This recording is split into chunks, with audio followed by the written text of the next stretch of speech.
अस्सलाम वालेकुम नाज़रीन, महरान टीवी न्यूज़ में मां आहियां सुहेल अमन। आऊं आहियां आयशा आयो। सब खां पहिरियां ख़ासि ख़बरूं।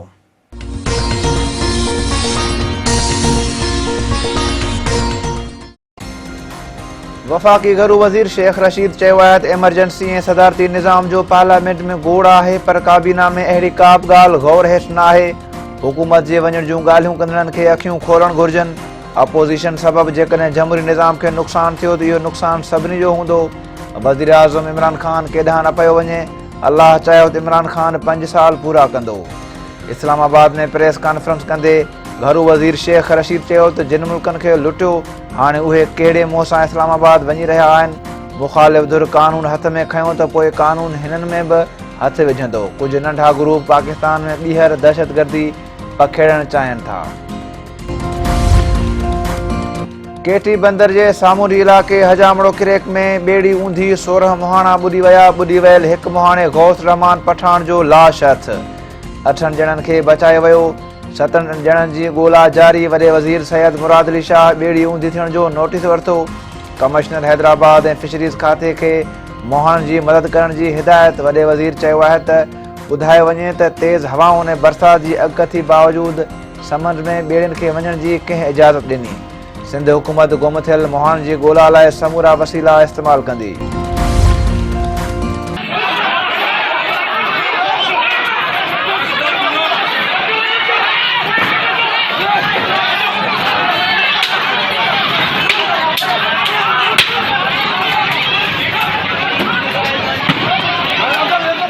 टंडोल हयार में एसटीपी अगवान अल्ताफ जिस्कानी कत्ल केस में नामज़द जवाबदार खलील उर्फ भोलो खानज़ादा जे मारजण बाद ॿिए ॾींहुं बि छिकताइण वारी सूरत हाल बरक़रार। शहर जा कारोबारी मर्कज़ बंदि। मीरपुर ख़ास रोड ते भोलो खानज़ादे जे कातिलनि जी गिरफ़्तारीअ लाइ खानज़ादा बिरादरी जे माण्हुनि जो एहतजाज। पुलिस लठबाज़ी करे माण्हुनि खे छड़ोछड़ करे छॾियो।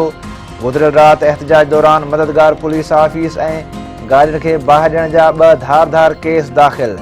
ए सेक्शन थाणे ते भोलो खानज़ादा जे भाउ समेत 25 ॼणनि ते केस दाख़िल कयो वियो।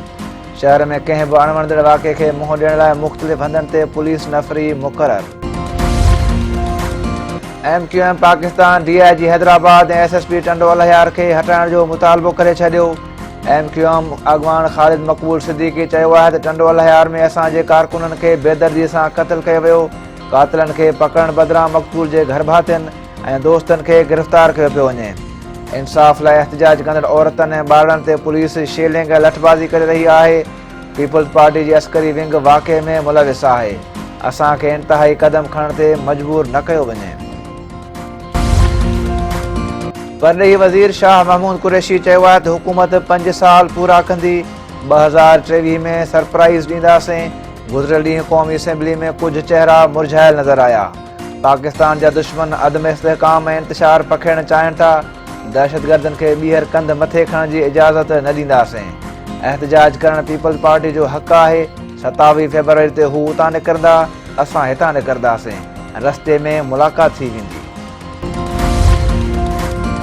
वफ़ाक़ी घरू वज़ारत सॼे मुल्क अंदरि सिक्योरिटी जा इंतज़ाम सख़्त करण जी हिदायत करे छॾी। वफ़ाक़ी घरू वज़ारत जे सूबनि खे ख़त। दहशतगर्दी जे वाक़िअनि जी अलर्ट जारी। ख़त में ॼाणायो वियो आहे त लाहौर जी अनारकली में धमाके खां पोइ मुल्क दुश्मन अंसर दहशतगर्दी पखेड़े सघनि था। तंहिं करे सिक्योरिटी जा इंतज़ाम सख़्त कया वञनि। मरी में कुझु ॾींहं जे वक़फ़े बाद बर्फ़बारी जो नओं सिलसिलो शुरू। गलियात में 4 इंच बर्फ़बारी। पंजाब ऐं ख़ैबर पख्तूनख्वा जे मुख़्तलिफ़ इलाक़नि में वक़फ़े सां बरसाति। थधि में वाह थी वई। कराची में ॿिए ॾींहुं बि तेज़ तूफ़ानी हवाऊं जारी। आम ज़िंदगीअ जो कारवहिंवार मुतासिर। कराचीअ में थधि में वाधि। गर्मी पिद 10 सेंटीग्रेड खां घटिजण जी अॻकथी।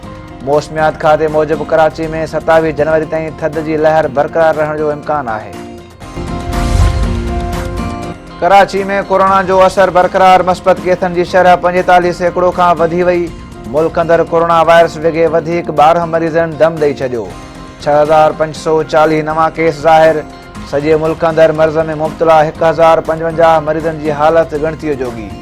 NCOC मूजिबि केसिस जे मस्बत अचण जी शरह 11.10 रिकॉर्ड कई वई।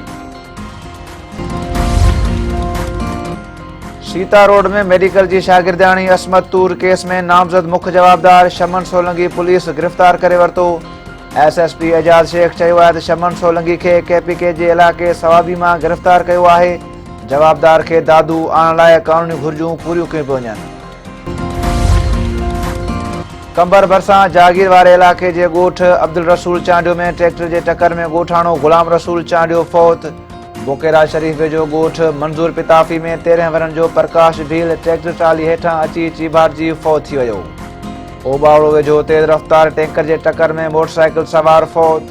क़ौमी शाहराह ते टूल प्लाज़ा वटि रोड हादसे में कुरैशी पाड़े जे रहवासी 22 वरनि जे ख़ालिद मलिक मौक़े ते ई दम ॾिनो। कंडियारो वेझो हथियारबंदनि जी मुबैना हमले में चौकीदार मारिजी वियो। मोहब्बत देरो थाणे जे हद में ॾहराज लांढीअ ते हथियारबंदनि जी फायरिंग में चौकीदार अनीस चन्ना क़तल थियो। लाश अस्पताल मुंतक़िल, जवाबदार फरार।